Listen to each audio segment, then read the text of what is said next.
अस्सलाम वालेकुम दोस्तों, इस टाइम असी एक एग्जीबिशन लगा हुआ IT के हवाले नाल। इत्थे एक साडे पंजाब गुजरांवाले दे दोस्त भरा ने वीर ने जिन्हां ने इत्थे कोई चीज़ बनाई है, आपे उन्होंने बनाई है। तो IT दे विच पंजाब जिहड़ा वो बहुत अगे, उन्होंने स्टूडेंट्स साडे जिहड़े मुंडे ने यंगस्टर्स ने जा रहे हैं, तो उन्होंने नाल थोड़ी बहुत गलबात करके देखने कि उन्होंने की बनाया। अस्सलाम वालेकुम भाई। वालेकुम सलाम सर जी। सर की हाल है तुहाडा? ठीक हो? नाम की है तुहाडा? नाम मेरा जी शाजिब सईद। शाजिब सईद जी जी सर कित्थों दे रहने वाले हो? सर जी मैं गुजरांवाला दे रहने वाला। गुजरांवाला जनाब रणजीत सिंह ते हरी सिंह नलवा दे शहर दे तुसीं रहने वाले हो। जी जी। ते अच्छा तुसीं की बनाया है, थोड़ा बहुत ਇਹਦੇ ਬਾਰੇ ਦੱਸੋਗੇ? ਅਸੀਂ ਇੱਕ ਰੇਡੀਓ ਦਾ ਸਿਸਟਮ ਬਣਾਇਆ ਹੈ। ਜਿਹੜੇ ਪੁਰਾਣੇ ਰੇਡੀਓ ਹੁੰਦੇ ਨੇ ਨਾ, ਜਿਹੜੇ ਅੱਜ ਕੱਲ੍ਹ ਰੇਡੀਓ ਚੱਲਣ ਦੇ ਨੇ, ਸਹੀ ਉਹ ਨੇ ਹਾਰਡਵੇਅਰ ਬੇਸਡ, ਮਤਲਬ ਉਹਨਾਂ ਦਾ ਕਾਫੀ ਮਤਲਬ ਉਹ ਇੱਕ ਤੇ ਜਗ੍ਹਾ ਜ਼ਿਆਦਾ ਘੇਰਦੇ ਨੇ। ਜਗ੍ਹਾ ਜ਼ਿਆਦਾ ਘੇਰਨੇ ਨੇ ਤੇ ਉਹਨਾਂ ਦੀ ਪਾਵਰ ਕੰਜ਼ੰਪਸ਼ਨ ਇੰਨੀ ਬਹੁਤੀ ਹੁੰਦੀ ਹੈ, ਗਰਮ ਹੋ ਜਾਂਦੇ ਨੇ, ਠੀਕ ਹੈ, ਤੇ ਉਹਨਾਂ ਦੀ ਪਰਫਾਰਮੈਂਸ ਵੀ ਇੰਨੀ ਚੰਗੀ ਨਹੀਂ ਹੁੰਦੀ। ਤੇ ਅਸੀਂ ਇੱਕ ਐਸਾ ਸਿਸਟਮ ਬਣਾਇਆ ਜਿਹੜਾ ਕੰਪਿਊਟਰ ਬੇਸਡ ਹੈ, ਸੌਫਟਵੇਅਰ ਬੇਸਡ ਹੈ, ਠੀਕ ਹੈ, ਹਾਰਡਵੇਅਰ ਬੜਾ ਘੱਟ ਯੂਜ਼ ਹੁੰਦਾ ਹੈ, ਠੀਕ ਹੈ।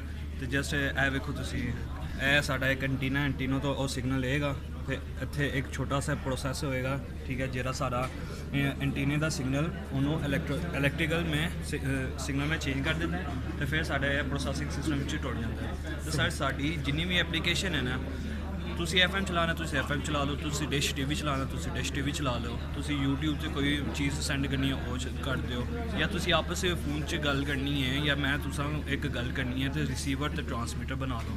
ਤੇ ਅਸਾਂ ਮਤਲਬ ਇਹ ਕੰਮ ਕੀਤਾ ਕਿ ਇੱਕ ਹਾਰਡਵੇਅਰ ਇਸਤੇਮਾਲ ਕਰਦੇ ਹੋਏ ਨੇ ਤੇ ਅਸੀਂ ਬਹੁਤ ਜ਼ਿਆਦਾ ਐਪਲੀਕੇਸ਼ਨਾਂ ਯੂਜ਼ ਕਰਦੇ ਹਾਂ, ਬਜਾਏ ਇਸੇ ਕਿ ਅਸੀਂ ਮੁxtਲਿਫ ਹਾਰਡਵੇਅਰ ਕੱਢਣ, ਠੀਕ ਹੈ, ਅਲੱਗ एप्लीकेशन वास्ते हैं, तो असी एक ही हार्डवेयर इस्तेमाल करते हुए ना। तो अच्छा अगर कोई बंदा अपना अगर कोई बंदा रेडियो स्टेशन खोलना चाहता है तो अगर तुहाडे नाल राबता करता है या गवर्नमेंट तुहाडे नाल राबता करदी है, जी जी, तो की पॉसिबिलिटी है कि गवर्नमेंट साडे नाल है विद राबते च रेडियो पाकिस्तान, उन्होंने साडे नाल है कोलैबोरेशन करन देने, वो कहंदे ने दूसरी दी रेंज बारे थोड़ा दसना कि रेंज 20000 दा सानू कहंदे ने कि 20000 दा तुसी ना ਇਹ ਸਾਨੂੰ सिस्टम भेज दिओ 300 यूनिट वास्ते। नहीं सर मैं सिग्नल्स की रेंज पूछ रहा कि कितने तक सुनिया जा सकता है अगर तुम रेडियो बनाते हो?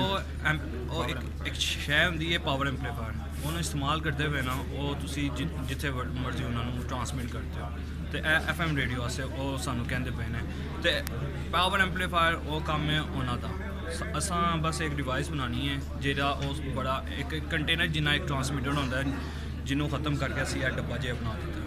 अच्छा सही। अच्छा एक चीज़ मैं ये पूछांगा कि की समझते हो कि अगर जी पंजाब की लोकल उत्थे दी गौरमेंट है, जी प्रोवेंशियल गौरमेंट है, उत्थे अगर यूनीवर्सिटियां नाल अगर इस तरह राबता करें जी IT दे विच काम कर रहे हैं, तो समझते हो कि पोटेंशियल है साडे मुंडियां दे विच, पंजाब दे मुंडियां? देखो जी ਜਿਹੜੇ ਟੈਲੀਕਾਮ ਵਾਲੇ ਨੇ ਨਾ, ਉਹਨਾਂ ਦੇ ਵਾਸਤੇ ਬੜੀ ਚੰਗੀ ਸ਼ੈ ਹੈ, ਉਹਨਾਂ ਨੂੰ ਆਪੀ ਵੀ ਪਤਾ ਲੱਗ ਗਿਆ ਹੋਵੇਗਾ ਕਿ ਇਹ ਕਿੰਨੀ ਇਫੈਕਟਿਵ ਸ਼ੈ ਹੈ, ਤੇ ਮੇਰੇ ਖਿਆਲ ਨਾਲ ਕਾਫੀ ਪੋਟੈਂਸ਼ੀਅਲ ਹੈ ਤੇ ਇਹ ਫਿਊਚਰ ਹੈ। ਤੇ ਦੁਨੀਆ ਦੇ 9 ਮੁਲਕ ਐਸੇ ਨੇ ਜਿਨ੍ਹਾਂ ਵਿੱਚ ਕੈਨੇਡਾ, ਆਸਟ੍ਰੇਲੀਆ, UK, ਉਹ ਆਪਣੀ ਸਾਰੀ ਜਿਹੜੀ ਰੇਡੀਓ ਕਮਿਊਨੀਕੇਸ਼ਨ ਹੈ ਨਾ ਉਹ ਐਸੇ ਸਿਸਟਮ 'ਤੇ ਕਰਨ ਦੇ।